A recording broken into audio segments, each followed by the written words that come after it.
O palmeirense voltou a sofrer com as manias do Abel, insistências que já deram errado, mas parece que o treinador não aprendeu nada. O Rony está fora, já foi pro Fluminense, aceitou a proposta e para muito torcedor ele não teve a mesma coragem do Dudu. Virou um mercenário só pelo dinheiro e sentar no contrato. A copinha virou reflexo de briga, o Palmeiras foi eliminado e será que a falta de entendimento entre João Paulo Sampaio e Abel Ferreira criou um clima conturbado no Palmeiras? Tem gente falando que o João Paulo Sampaio está sendo valorizado demais e o Abel tá com ciúmes. Ou é colocar o Palmeiras em primeiro lugar? Vou trazer aqui no vídeo para vocês todas essas informações e pra gente discutir o final de semana decepcionante pro palmeirense. Bora pro vídeo!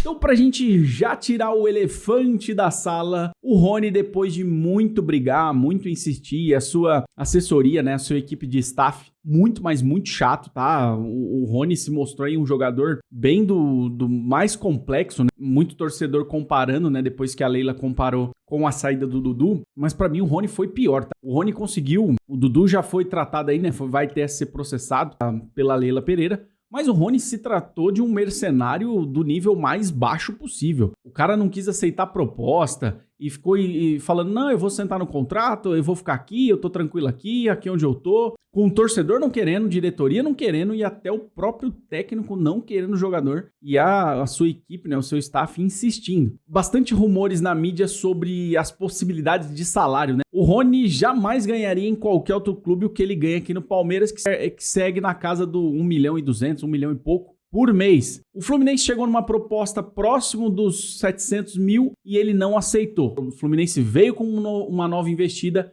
na casa dos 900 mil reais por mês. E aí agora sim o Rony aceitou, é o que a gente tem. E é o que saiu aí na grande mídia. Não tem contrato assinado ainda, mas que todos os rumores e todas as movimentações do Palmeiras, da diretoria, do técnico e do staff ali do clube e do jogador já direcionam para isso, tá? Então o Rony deve assinar com o Fluminense nos próximos dias e o torcedor palmeirense se livra de um pesadelo. Mas se livra de um pesadelo e ganha pesadelo novo, que é a falta do atacante. O Palmeiras não tem camisa 9 e não tem jogado para isso, tá? Falando do jogo do final de semana, onde o Palmeiras enfrentou o Noroeste fora de casa, um time bem fraco, tá? Que joga o Paulistão, mas se mostrou ainda mais fraco o Palmeiras, tá? O centroavante do Noroeste, o Marcão, olha o nome do jogador, tá? Jogou melhor do que todos os nossos centroavantes. O Flaco Lopes e ele é um comparativo bizarro, tá? O Flaco Lopes não conseguia ficar com a bola, enquanto o Marcão deu muito trabalho,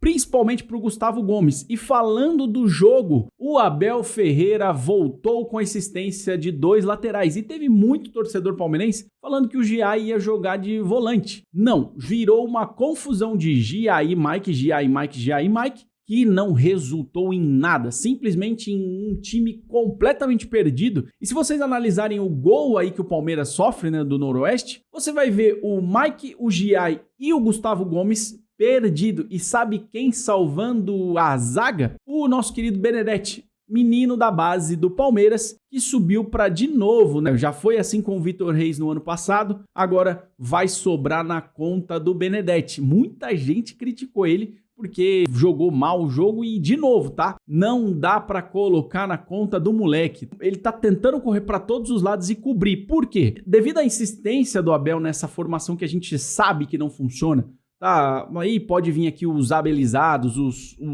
os paga-pau do Abel. Pelo amor de Deus, gente, não dá. O Palmeiras perdeu vários e vários jogos, foi eliminado de diversas competições nessa insistência, nessa burrice de dobrar lateral, de ter mais de um jogador na mesma função jogando na mesma faixa de campo. Não dá, velho. Isso é uma insistência absurda, tá? O Giai não jogou de volante, jogou de lateral. Se vocês pegarem o mapa de calor do Giai e o mapa de calor do Mike, os dois jogam na mesma posição. Não faz sentido porque o Mike não apoia como deveria, né? Como um ponta, como indo pra cima, como o Estevão faz, ou como o Dudu fazia, ou como qualquer jogador que joga na ponta faz. O Mike não faz isso. E o Giai, nessa posição, ele gosta de jogar de lateral e ir até o fundo também para jogar no ataque. Só que vira uma confusão. Não sabe quem volta, quem fica. Fica um time bagunçado. E aí o Palmeiras sofreu, tá? Os primeiros 30 minutos aí de jogo, o Palmeiras sofreu muito com o Noroeste, que é um time fraco, tá? É um time bem do ruim e a gente conseguiu sofrer por causa dessa burrice e insistência do Abel nessas dobras que ele sempre faz. E assim, olhar para o jogo do Palmeiras nesse final de semana é de novo olhar para as insistências e burrices do Abel, que ele tinha falado na coletiva do jogo anterior, né, que ele estava todo felizinho, o Palmeiras ganhou o jogo contra a Portuguesa, que ele tinha aprendido com os erros.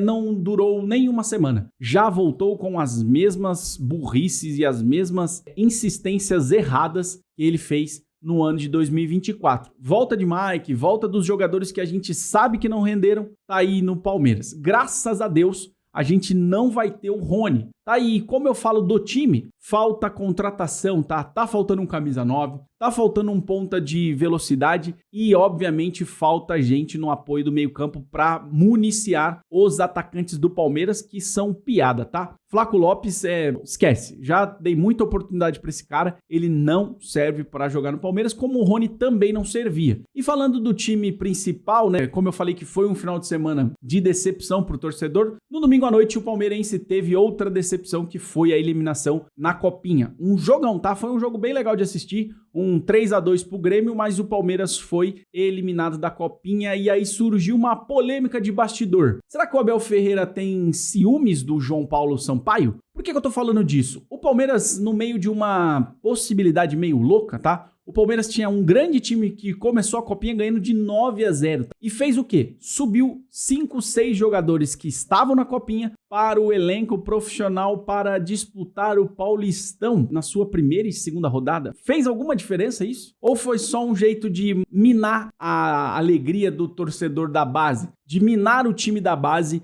para poder, quem sabe, ganhar a sua terceira Copinha. Obviamente que essa subida desses 5 jogadores teve efeito desastroso no time do Palmeiras na Copinha. O time até conseguiu fazer bons resultados logo que esses jogadores subiram, mas quando enfrentou uma equipe um pouquinho melhor, o Palmeiras perdeu o jogo para o Grêmio. Poderia ter sido campeão da Copinha de novo? Poderia, porque o time com esses 5 jogadores que subiram era muito forte. Tá? E por que eu tô falando dessa tretinha de João Paulo Sampaio e Abel Ferreira? No último coletiva lá contra a Portuguesa, o Abel fala que o Vitor Reis foi vendido porque ele abriu a boca demais para alguém lá na Europa e aí o jogador foi vendido.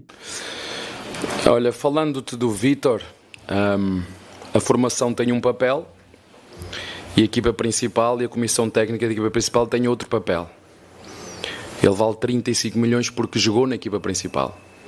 Porque o treinador da equipa principal teve a coragem de, quando o Kusevic foi embora, e vocês estavam todos aqui dentro, eu disse, nós vamos apostar no Naves, se lembram? E vocês a cobrar-me a contratação de um zagueiro. Quando o Luá foi vendido, lembram-se que o Luá foi vendido?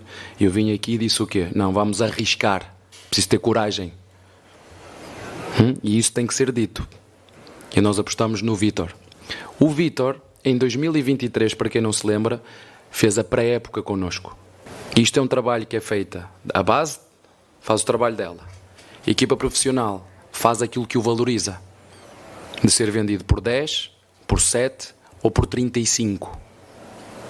Olha, falar do Vitor é muito fácil e se calhar vendemos o Vitor porque eu falei demais com quem não devia. Só que alguns dias antes, em alguns podcasts que o João Paulo Sampaio foi, ele tinha falado que o Palmeiras ganhou o selo de qualidade da base. E quem que é o chefe da base? Obviamente que é ele. Por que que ele disse do selo de qualidade do Palmeiras? Porque o Palmeiras vendeu o Endrick e o Endrick tem o seu resultado lá na Europa. O Gabriel Jesus tem o seu resultado lá na Europa. Vários e vários outros jogadores, como Luiz Guilherme, o Kevin e outros jogadores que o Palmeiras conseguiu enviar para a Europa, vender para times europeus, têm dado bons resultados. Foi assim tem também o exemplo do Danilo, né, que está lá no Nottingham Forest. Então o Palmeiras conseguiu um selo de qualidade exemplar. E o que aconteceu com o Vitor Reis foi uma mudança de patamar. Por quê? Como? Para mim é bem claro, ela nunca foi referência e nunca foi uma base que você olhasse, como base do São Paulo, de onde você veio, de olhar assim e falar assim, vai lá buscar porque lá tem, né? Como foi do Vitória. Vai lá porque ali tem a solução. né? Então o Palmeiras nunca foi essa solução. E o que você encontrou quando você chegou? Eu acho que assim, primeiro, para mim sempre o foco é o campo. Se eu tenho bons captadores, esse cara vai me trazer bons jogadores. E se eu tenho bons treinadores, esse cara vai melhorar esse atleta, vai potencializar ele. Sim. Né? O Palmeiras era o contrário. O Palmeiras tinha 4 treinadores no campo e 2 captadores. Só que na área administrativa, social, tinha 9, 10, né? Psicólogo, acho que tinha 3, 4. Eu falei, peraí, gente. Vamos pra cá. Vamos focar no Vamos campo? pro nosso cartão de visita. Vamos focar no campo? E aí a gente diminuiu os setores e aumentou ali o campo. Porque mais captadores. Hoje a gente tem 9 captadores, né?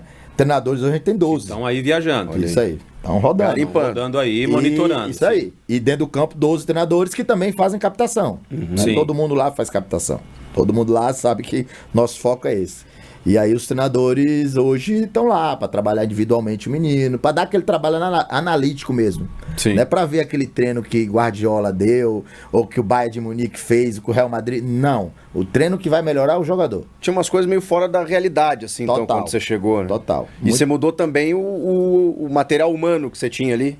De um ano para o outro a gente mudou e aumentou, né? Porque também a gente foi criando algumas mais categorias, né? Hoje a gente tem que ter um foco bem lá nos menores, porque você não tem mais rua para brincar. A violência tira os meninos. É isso. Infelizmente. Nós, pais, tira os meninos da rua de brincar com eles, sabe por quê? Toma um tablet. Toma aqui um celular. Ele não sabe cair mais. E ele não tem na escola, porque acabou a educação física escolar, acabou a rua, acabou os campos de várzea. Tinha tantos. Sim. Dá até para você dar liberdade. Não, vai para lá, pode ir. Hoje você tem medo. É isso. Né? Então quem tem que fazer isso hoje são os clubes. Então a gente faz isso no clube.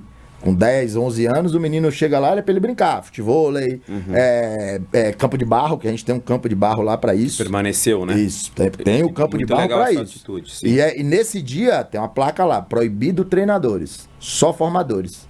Então é pra a gente dar autonomia a ele. Antigamente, se você pegar o histórico de vendas do próprio futebol brasileiro, tá? Não só do Palmeiras, os times da Europa procuravam o time brasileiro como uma passagem de valor, né? Então você tinha ali Porto, Benfica, dos times secundários da Europa, se a gente pode dizer assim, comprando os jogadores aqui muitos novos, né? Com 18, 19 anos, e eles entravam na Europa para os grandes times após essa passagem desses times de segundo escalão por 40, 50, 60 milhões. Com a venda do Vitor Reis, o Palmeiras conseguiu uma venda de zagueiro das maiores da história, uma venda na casa dos 40 milhões, o que fez com que o Palmeiras mudasse esse patamar e definitivamente colocasse a sua base no mercado como uma qualidade extrema, com um diferencial para o mercado europeu. Então eles estão vindo diretamente no Palmeiras buscar esses jogadores. E aí ficou essa tretinha, né? Eu vou trazer alguns trechos aqui para vocês sobre o Abel falando que foi ele que vendeu e o João Paulo Sampaio falando que o trabalho que ele faz deixa a base bem estruturada. E aí, torcedor, o que vocês acham dessa treta de João Paulo Sampaio, Abel Ferreira, quem vendeu, quem não vendeu, eu que vendi, o outro que vendeu? Só faz com que o Palmeiras perdesse a copinha e também perdesse um momento importante até para sua base para poder ganhar mais um título e quem sabe se destacar ainda mais. O Palmeiras no Paulistão foi horrível, insistências esquisitas do Abel, mas graças a Deus o Rony foi embora. Um abraço, espero que vocês tenham gostado do vídeo. Se inscreve aqui no canal, compartilha aí com os amigos, tamo junto, um abraço e eu fui!